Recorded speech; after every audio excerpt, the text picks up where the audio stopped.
এ আপনি কি বলছেন সখা? আমি এরকম কি করে করতে পারি? আপনি তো খুব ভালো করে জানেন। আমি জানি, খুব ভালো করে জানি। এটা কঠিন কাজ, কিন্তু করাটা অত্যন্ত আবশ্যক। দ্রৌপদী, আজ পর্যন্ত তুমি পাণ্ডবদের জন্য অনেক কষ্ট সহ্য করেছো, অনেক যন্ত্রণা সহ্য করেছো ওদের জন্য। এবার পাণ্ডবদের পালা। এবার ওদের নিজেদের কর্মফল পেতেই হবে, ওদের নিজেদের আসল রূপে ফিরে আসতেই হবে। আর তার জন্য তোমাকে সেটাই করতে হবে যেটা আমি তোমাকে বলবো। সখা,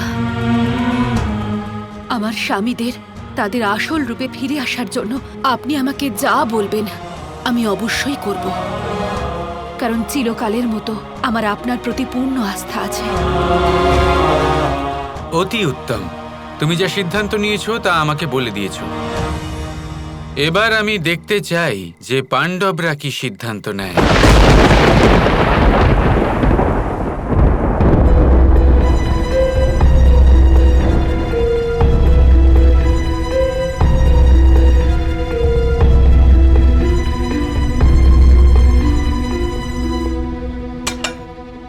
ভালোই হলো যে তুমি নিজেই এলে।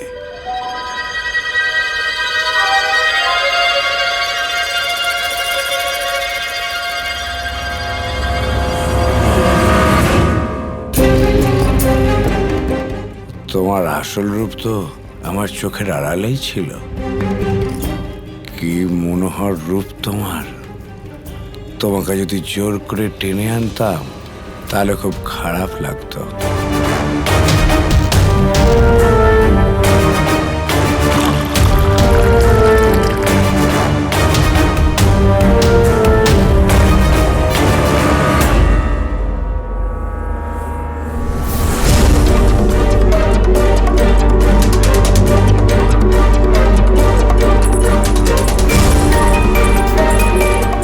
এখানে কোনো দাসী আসবে না।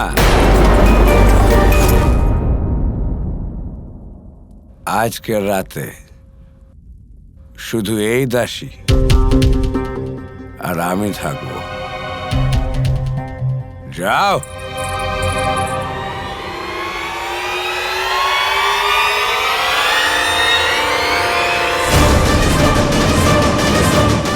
ছাড় আমাকে শয়তান! কৃষ্ণ, এ কি? তুমি দ্রৌপদীর কাছে গিয়ে ওকে বিপদের মুখে ফেলে এলে, কীচকের কাছে পাঠিয়ে দিলে ওকে। এটাই তো পাণ্ডবদের পরীক্ষা, রাধা। যদি পাণ্ডবরা কিছু করেন তাহলে ওনাদের পরিচয় তো সবাই জেনে যাবেন, তখন কি হবে? আমি জানি কি হবে। মহারাজ বিরাট হয় ওনাদের মৃত্যুদণ্ড দেবেন, নয়তো আবার 12 বছরের বনবাস। একদিকে দ্রৌপদীকে রক্ষা করলে, ওর মান সম্মান রক্ষা করলে ওনারা আবার একবার নিজের স্ত্রীকে সুকুশল আর সসম্মানে ফিরে পাবেন। আর অন্যদিকে দ্রৌপদী সমস্যায় জর্জরিত এটা জেনেও যদি পাণ্ডবরা না আসেন, যদি ওকে রক্ষা না করেন, তাহলে হয়তো ওনারা আবার একবার নিজের রাজ্য ফিরে পাবেন, কিন্তু দ্রৌপদীর চোখে নিজের মান সম্মান ওনারা চিরকালের জন্য হারিয়ে ফেলবেন।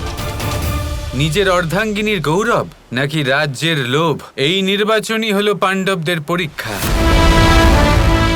দেখা যাক পাণ্ডবরা কোনটা বেছে নেয়। কি হয়েছে?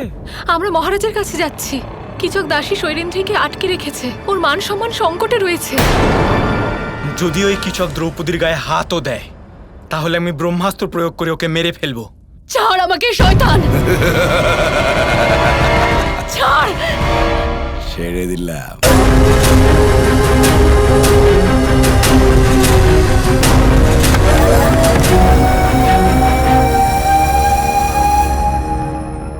আমি হয়তো এটাই বলতাম যে এমন কিছু করো না যাতে আমাদের পরিচয় সামনে চলে আসে আর আমরা সবাই বিপদে পড়ে যাই, কিন্তু আজ আমি এরকম কিছুই বলবো না। কৃষ্ণ আমাদের পরীক্ষা নিচ্ছেন। আমরা একবার দ্রৌপদীর সম্মান নষ্ট হতে দিয়েছি, কিন্তু আর না। দাসী, কোথায় তুমি? দেখো, আমি সব দরজা বন্ধ করে দিয়েছি, আর এই ঘরে তুমি আর আমি ছাড়া আর কেউ নেই। বস্ত্রহরণের সময় আমি বিবশ ছিলাম, কিন্তু আজ ওই কীচককে হত্যা করে আমি নিজের আত্মাকে কিছুটা হলেও শান্তি অবশ্যই দেব। শুধু আজকের জন্য আমার হয়ে যাও দাসী।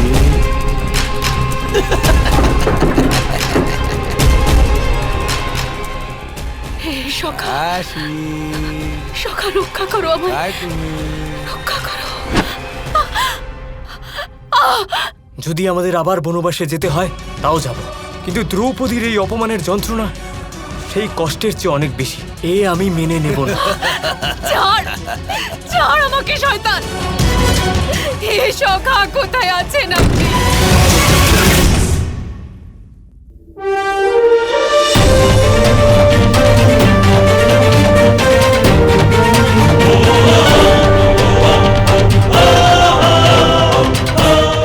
একজন নয়, 5 জন কৃষ্ণ এসেছেন তোমার জন্য সখী।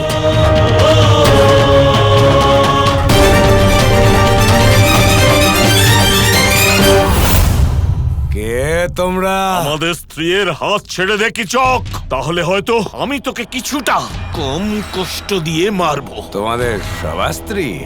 5 জনের স্ত্রী, অর্থাৎ পাঞ্চালী, দ্রৌপদী। তোমার রূপ আর 5 স্বামীর সম্পর্কে অনেক শুনেছি। আমি খুব খুশি হলাম দ্রৌপদী এখানে। এখন তো আমি তোমায় নিজের করে পাবোই।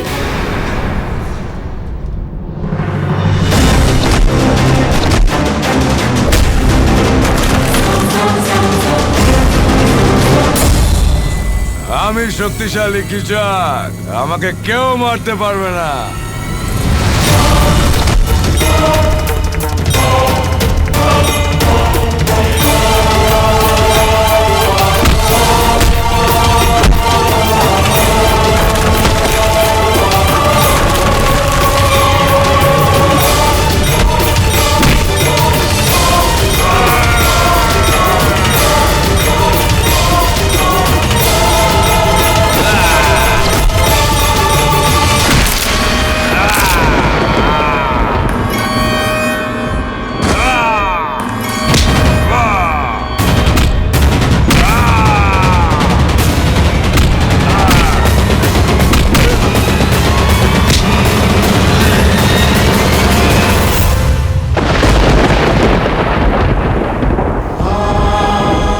এবার তুই ঠিক বুঝবি নারীকে সম্মান না করা কতটা যন্ত্রণাদায়ক হতে পারে, আর তা মানুষের কি দুর্দশা বয়ে আনে।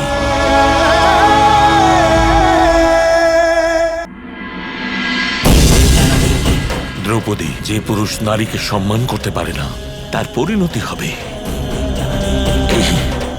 রক্তপাতের মধ্যে দিয়ে।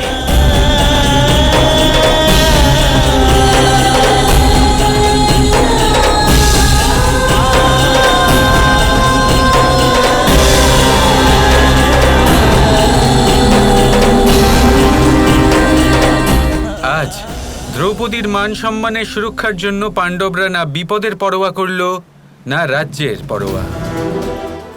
এই গোটা ঘটনাক্রমে 12 বছরের বনবাস আর 13 বছরের অজ্ঞাতবাস। এর সার কথা হলো এটাই যে পাণ্ডবরা আজ বুঝে গেছেন যে মানুষ নিজের স্বার্থের জন্য যা খুশি তাই বাজিতে রাখতে পারেন, কিন্তু একজন নারীর সম্মান কখনো বাজিতে রাখতে পারেন না। এ এমন এক অধর্ম যা কখনো ক্ষমা করা যায় না। এ হলো অনৈতিক। আর আজও মানুষের সেটাই করা উচিত। এক নারীকে রক্ষা করার জন্য, তার অস্তিত্ব রক্ষা করার জন্য সেটাই করা উচিত যা আজ এই পাণ্ডবরা করেছেন। এই নির্বাচনের জন্য, এই ধর্মসঙ্গত আচরণের জন্য এই সংসার পাণ্ডবদের মনে রাখবে। এই সংসার ওনাদের এই কারণে মনে রাখবে না যে ওনারা চন্দ্রবংশী বা রাজকুমার, বরং ওনাদের খ্যাতি এই জন্য ছড়িয়ে পড়বে কারণ আজ ওনাদের সামনে বিপদ ছিল, প্রাণ সংকট ছিল। ওনাদের ভবিষ্যৎ নষ্ট হতে পারত, ওনাদের রাজপাট চলে যেতে পারত, কিন্তু পাণ্ডবরা নির্ভীক হয়ে নিজেদের স্ত্রীর মান সম্মান রক্ষা করলেন।